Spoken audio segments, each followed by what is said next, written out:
अध्याय 7 एक सपना भाग 1। ये एक सपना है। मुझे अचानक उस तथ्य का एहसास हुआ। इस समय मेरा शरीर हिल नहीं रहा था, मैं केवल सचेत था। मैंने सुना था कि स्पष्ट स्वप्न आपको वो सब कुछ करने की अनुमति देता है जो आप चाहते हैं, लेकिन मैंने सीखा था कि ये वास्तव में वैसा नहीं होता है। एक छापा, इके, हटो।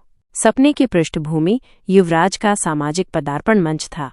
मुझे याद है कि मैं इतना डरा हुआ था कि हिल भी नहीं सका था, मुश्किल से अंत तक प्रतिक्रिया कर पाया था। लेकिन इस सपने का मैं अलग था। जैसे ही मेरे पिता ने आदेश दिया, मैंने अपनी तलवार खींच ली। जब हमले की सूचना मिली तो मैंने बिना किसी हिचकिचाहट के कार्रवाई की। मैं सिर्फ देखकर बता सकता था, ये असली ईके एक्सेस था। ईके, मेरे पीछे आओ।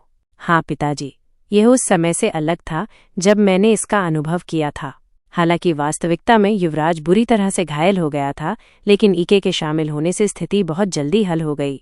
मेरे पिता ने हमेशा दावा किया था कि ईके में कोई प्रतिभा नहीं थी, लेकिन मेरे लिए एक बाहरी व्यक्ति के रूप में वो स्पष्ट रूप से एक झूठ था। 14 वर्षीय अकल्पनीय गति और सटीकता के साथ आगे बढ़ा। उसके वार भारी और निर्णायक थे। उसकी हरकतें वयस्क शूरवीरों की हरकतों से लगभग अप्रभेद्य थीं, यहाँ तक कि मेरे पिता की बराबरी करने के लिए भी पर्याप्त। यह अंत है। ईके की घोषणा के साथ आखिरी हमलावर गिर गया। किसी को चोट नहीं आई और संघर्ष पहले की तुलना में बहुत तेजी से समाप्त हो गया। तभी मुझे समझ में आया, मेरे पिता क्यों निराश थे। ईके के अंतहीन प्रयासों पर विश्वास करने का क्या मतलब था। मुझे आखिरकार सब कुछ पता चल गया। ईके, मेरे पिता मुस्कुराए और ईके के पास गए जब उसने अपनी तलवार म्यान में डाली। लेकिन उस क्षण खतरा। राजकुमार, जो मेरी ओर चल रहा था, अचानक दाईं ओर कूद गया। एक अनदेखे हमलावर का अंतिम वार एक खंजर अंधाधुंध गति से फेंका गया।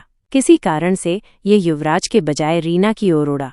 रीना, हालांकि प्रतिक्रिया करने की ताकत भी नहीं रखती थी, वो जमी हुई खड़ी थी, हिलने में असमर्थ थी, यहाँ तक कि जब खंजर पास आ रहा था मैंने एक भयानक भविष्य की कल्पना की और अपनी आंखें बंद करना चाहा, लेकिन मैं नहीं कर सका। ये मैं नहीं था जो इस शरीर को नियंत्रित कर रहा था, ये असली ईके था। केउघ। खंजर राजकुमार की दाहिनी छाती में घुस गया, जिसने रीना को बचाने के लिए खुद को उसके सामने फेंक दिया था। उसके बाद रीना उस राजकुमार से प्यार करने लगी जिसने उसके लिए अपनी जान जोखिम में डाली थी। वो रोजाना उससे मिलने जाती थी, उसके घावों की देखभाल करती थी और पूरे दिल से उसकी देखभाल करती थी। बेशक युवराज के मन में उसके लिए ऐसी कोई भावना नहीं थी, लेकिन उसके लिए ये जानने का कोई तरीका नहीं था। ये बहुत बड़ी गड़बड़ है। कहानी शुरू से ही मुड़ गई थी। जैसे ही मैंने ये सोचा, मैं जाग गया। जब मैं जागा तो मेरा सिर धुंधला महसूस हो रहा था। मुझे लगता है मैंने कुछ महत्वपूर्ण सपना देखा। मैंने स्मृति को याद करने की कोशिश की, लेकिन ये धुंधली थी और बस पहुंच से बाहर थी। अगर यह वास्तव में महत्वपूर्ण होता तो क्या यह ध्यान में नहीं आता। मैंने उस विचार को दरकिनार कर दिया और आगे बढ़ गया। गेंद पर हुई घटना के बाद 2 सप्ताह बीत चुके थे। बेशक सभी हमलावरों को मौत की सजा सुनाई गई थी। शाही परिवार ने यह पता लगाने की कोशिश की थी कि हमले के पीछे कौन था, लेकिन यह असंभव था। कुछ हमलावरों ने पार्टी में आत्महत्या कर ली थी और जादू से पकड़े गए, और बचाए गए लोगों ने बात करने से इनकार कर दिया। अंत में कुछ भी पता नहीं चला। ये शायद वही लोग हैं। पहले मुझे लगा कि ये सिंहासन के उत्तराधिकार को लेकर अंदरूनी कलह है, लेकिन विचार करने पर यह असंभव लग रहा था। राजकुमार के कुलीनों का गुट वर्तमान राजनीतिक परिदृश्य में व्यावहारिक रूप से नगण्य था। गुट के बने रहने का एकमात्र कारण युवराज की जबरदस्त प्रतिभा थी। अगर लक्ष्य उसकी स्थिति को कम करना होता तो पार्टी को मामूली रूप से बाधित करना पर्याप्त होता। अगर लोग राजकुमार के चारों ओर इकट्ठा नहीं भी होते तो भी उसका रास्ता अवरुद्ध रहता। दूसरे शब्दों में, हमले का पैमाना उत्तराधिकार की राजनीति मात्र होने के लिए बहुत चरम था। ये बाहरी शक्ति पर संदेह करने के लिए काफी गंभीर था। अंत में केवल एक संभावित स्पष्टीकरण था, मूल अंतिम बॉस की ताकतें। लेकिन मुझे चिंता करने की कोई जरूरत नहीं थी। युवराज और नायिका बाद में इसे वैसे भी संभाल लेंगे।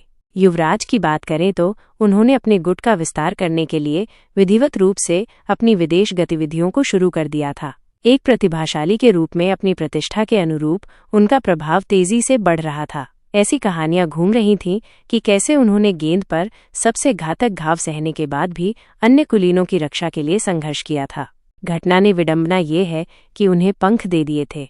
हालांकि उनका गुट अभी भी अन्य राजकुमारों के गुटों से कमजोर था, लेकिन इसकी वृद्धि असामान्य थी। जैसे कि 14 साल जो उन्होंने स्थिर रहकर बिताए थे, वो एक बाधा थी। अंत में एक और चीज बदल गई थी। युवा मास्टर लेडी रीना आपसे मिलने आई हैं। रीना के साथ बिताया मेरा समय बढ़ गया था। मूल रूप से हम सोमवार को सप्ताह में केवल एक बार 2 घंटे के लिए मिलते थे। अब यह सप्ताह में 3 बार सोमवार, बुधवार और शुक्रवार लगभग 4 घंटे के कुल समय के लिए होता था।